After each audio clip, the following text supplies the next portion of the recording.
Hello, Dr. Brett Siebold here with K-Paul and Contact Mission, gazing briefly into the development of the Old Testament canon. When discussing this vital topic, it's important to differentiate between the terms Scripture and canon. Scripture can refer to any writing considered inspired by a community and authoritative and normative for that community. Canon, a term that originally meant measuring stick or standard, refers to a recognized collection of inspired writings.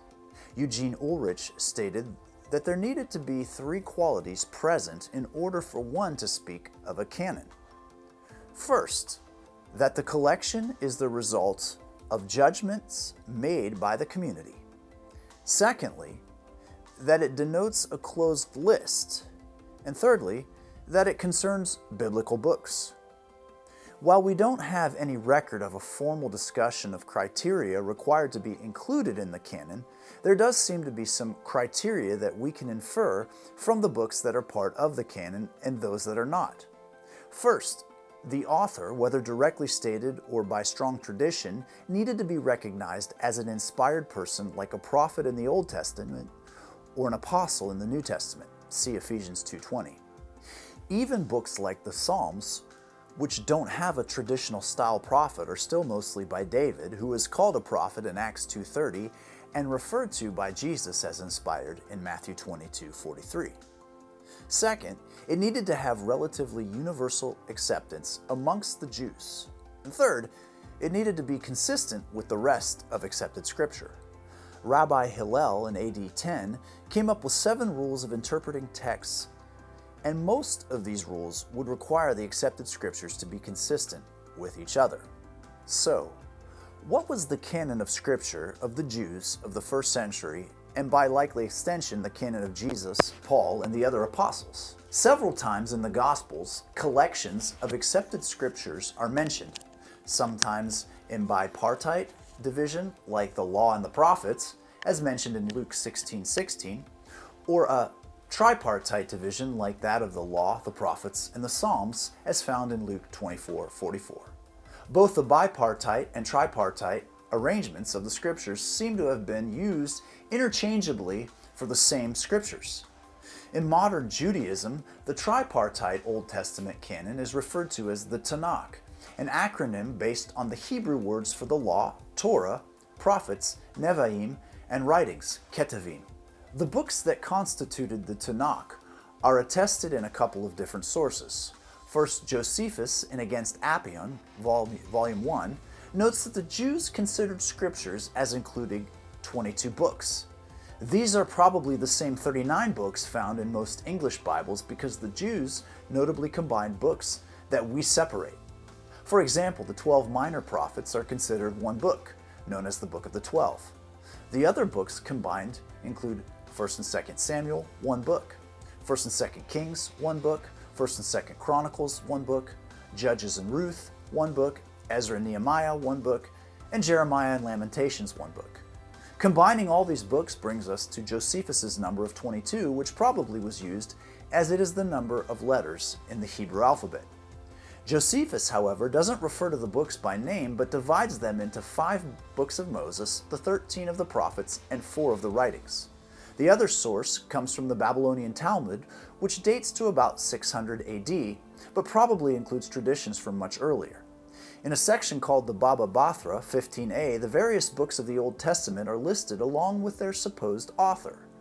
Beyond this, we have the witness of the New Testament, in which all but 10 of the Old Testament books are quoted, with the quotes being understood as scripture, and even the ones that are not quoted, many of them are alluded to.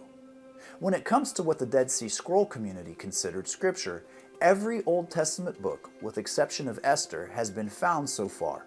Though to be fair, some extra biblical books have also been found at Qumran, the site of the Dead Sea Scroll community. While there was some debate about a few books like Esther, Ecclesiastes, the Song of Solomon, and Ezekiel, there can be some consensus that the canon of the Old Testament was closed for certain by the 1st century AD, and in all likelihood it was closed in the minds of most Jews 4 centuries earlier. But what of the books that are found in the other Christian Bibles, like those of the Roman Catholic and the Eastern Orthodox churches? Both the Roman Catholic and the Eastern Orthodox churches include the Apocrypha, which means hidden books, which are 13 to 15 books composed mostly between the end of the Old Testament, 400 BC, until the time of Christ in AD 30. The Roman Catholic Church added the intertestamental Apocrypha in the year 1546 at the Council of Trent, and the Eastern Orthodox Church includes them but classifies them as deuterocanonical. Some branches of the church, like the Ethiopian Church, even include some works classified as pseudepigrapha in their Bibles, meaning false writings, implying that they should not be attributed to the author's name and title they bear. However, it seems that most Jews did not accept these works as scripture. One of the primary reasons for their non-canonical status among the Jews is found within the apocryphal books themselves. 1 Maccabees 4:46, 9:27, and 14:41 seem to indicate that prophecy ended with Zechariah and Malachi. It seemed in order for a book to have been regarded as scripture, it needed a prophetically inspired author. Many of the apocryphal and pseudepigraphical works are by unknown authors and after the time period of Zechariah and Malachi. The Manual of Discipline, which is a guide for the Dead Sea Scroll community, did not include these books in what the Qumran community considered scripture.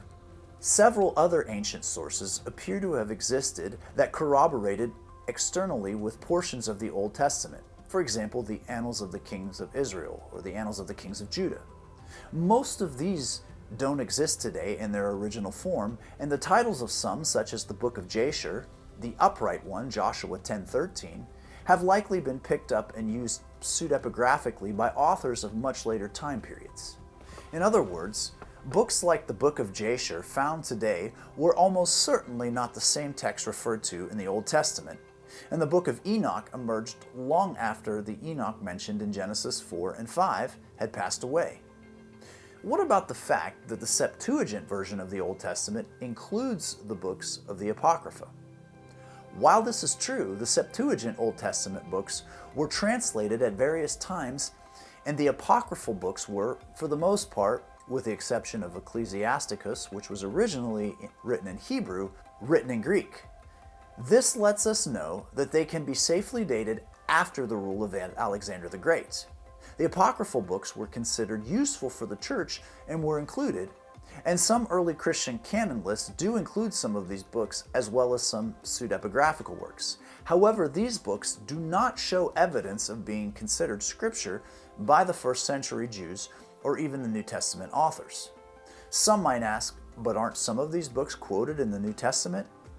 There is really only one likely quote in the book of Jude, verses 14 and 15, that some have attested as being from the book of Enoch. However, quotation in the scriptures is not proof that a work is inspired and belongs in the Old Testament canon. The Apostle Paul even quoted Greek playwrights, for example, Titus 1:12, and they certainly are not considered scripture. The Jude reference also lacks formula like "it is written" or that the scripture might be fulfilled, and this is often attached to the quotations of the Old Testament scripture.